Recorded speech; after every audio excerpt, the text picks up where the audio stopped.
Banyak orang ingin pergi ke luar angkasa, gravitasi nol, pemandangan menakjubkan bumi dari satu sisi, dan area hitam tak berujung yang menyeramkan dari sisi lain.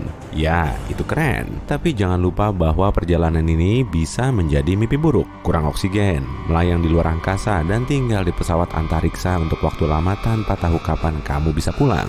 Hal terakhir ini terjadi kepada seorang astronaut Rusia. Dia merupakan salah satu astronaut yang paling lama tinggal di luar angkasa. Insinyur penerbangan berumur 33 tahun, Sergei Krikalev, menghabiskan 311 hari di gravitasi nol di stasiun luar angkasa Mir. Tapi itu bukan bagian paling menarik dari cerita ini. Perjalanan panjang Sergei dimulai pada 18 Mei 1991.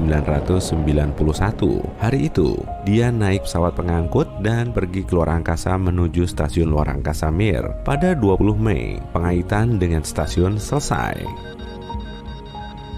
Di sana, bersama seorang insinyur lain, Sergei melakukan tugas luar angkasanya. Mereka keluar pesawat beberapa kali, melakukan perbaikan, mengurus stasiun, dan melakukan percobaan sains. Saat kamu punya teman dan banyak pekerjaan, tinggal di luar angkasa tidak begitu sulit. Tapi keadaan memburuk saat Sergei harus pulang. Menurut rencana, misi itu seharusnya berlangsung selama 5 bulan. Seorang astronaut baru seharusnya menggantikan astronaut lama. Pesawat pengangkut akhirnya mengait dengan stasiun, tapi pada 10 Oktober, hanya satu astronaut yang kembali ke bumi. Sergei ditinggalkan sendiri di stasiun Mir. Dia melanjutkan pekerjaan sebagai satu-satunya insinyur penerbangan. Stasiun itu tak boleh terus kosong. Mereka harus mengirim orang untuk menggantikan Sergei.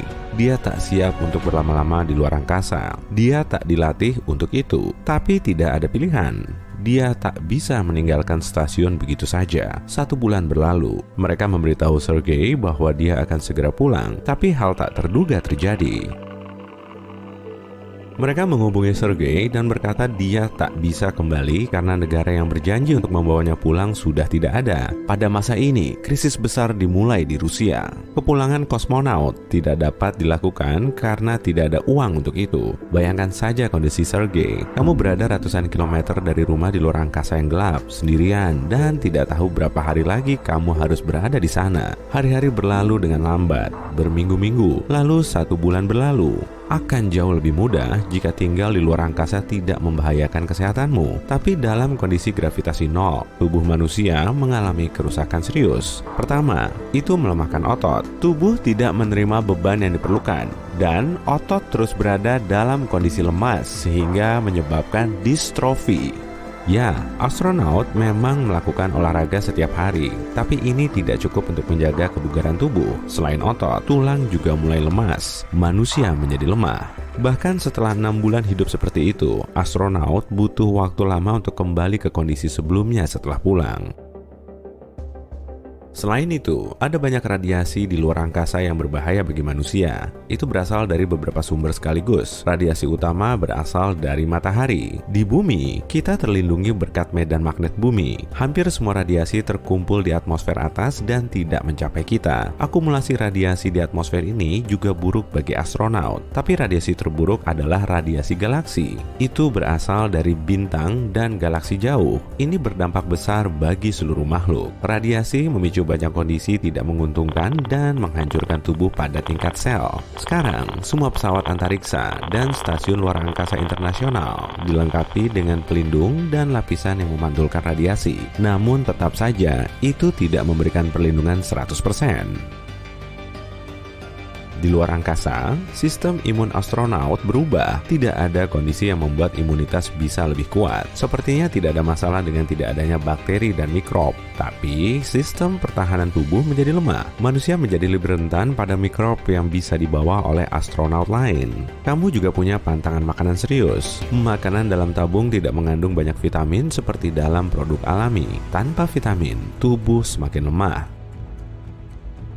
Dan terkadang, astronot harus keluar dari pesawat. Itu bukan hal mudah. Pakaian luar angkasa besar dan tidak nyaman. Itu mengekang gerakanmu dan menekan tubuh. Bekerja di luar angkasa bisa berlangsung beberapa jam. Pada saat ini, kamu berkeringat banyak. Salah satu filter pakaian ini bisa rusak dan semua cairan yang dilepaskan tubuh bisa menyebar ke seluruh pakaian dan terkena wajahmu. Matamu bisa berair. Tetesannya bisa mengganggu pandanganmu. Ribuan bahaya bisa menunggu astronaut pada misi di luar angkasa. Bayangkan kamu melakukan perbaikan lalu terjadi masalah, kunci pas melepaskan skrup dan itu terbang. Misalnya, kamu mencoba menangkapnya dan tak sadar terlepas dari pesawat. Kamu menangkap skrup itu, tapi tubuhmu sudah melayang-layang. Tidak ada yang bisa kamu pegang. Tapi untungnya, kamu punya tali pengaman. Omong-omong, itu bisa lepas dari pakaian luar angkasa karena kamu asal-asalan memasangnya. Begitu tali itu putus, tubuh mengubah sudut terbang. Sekarang, kamu bukan hanya melayang, tubuhmu berputar saat ini. Bumi dan ruang gelap terlintas di matamu. Jadi, kamu mengerti, pasti ada risiko. Tapi hal seperti itu tidak terjadi pada Sergei. Semua astronaut berlatih lama untuk siap menghadapi masalah. Mereka mendapat fisik yang bagus dan kehilangannya saat melakukan misi. Ada pula faktor psikologis. Tubuh melemah, kamu tidak menghirup udara segar, kamu tidak bisa bertemu teman-teman, dan kamu tidak punya kesempatan untuk pulang. Lapisan kecil dinding memisahkanmu dari kehampaan dingin luar angkasa. Semua ini menyebabkan stres yang juga melemahkan sistem imun dan membahayakan sistem saraf. Untungnya, astronot juga mendapat pelatihan psikologis. Mereka bisa menjaga kendali diri dalam situasi paling stres sekalipun. Tapi saat kamu sendirian di luar angkasa selama lebih dari 6 bulan dan tak tahu kapan akan kembali, kamu bisa benar-benar gugup. Untungnya, Sergei tidak panik. Dia melakukan tugas hariannya, berlatih dan tentu saja merindukan rumah. 1 bulan kemudian, dia mendapat respon yang sama. Kami belum bisa memulangkanmu. Negara ini sedang dalam kesulitan.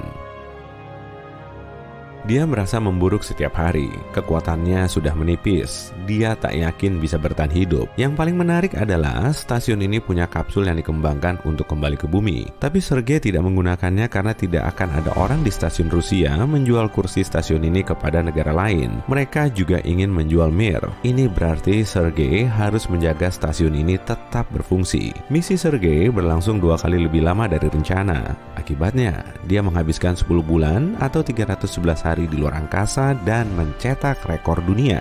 Pada masa ini, dia terbang mengelilingi bumi sekitar 5.000 kali. Akhirnya, dia menerima pesan yang ditunggu-tunggu. Dia akan pulang. Jerman membayar sekitar 350 miliar rupiah untuk tiket ke stasiun itu. Mereka akan mengganti astronot Krikalev masuk ke kapsul dan terbang ke bumi. Banyak orang menunggu kepulangannya di sana. Kosmonaut itu mendarat dan semua orang bergegas membantunya. Dia terlihat sangat kurus, berkeringat, dan lelah.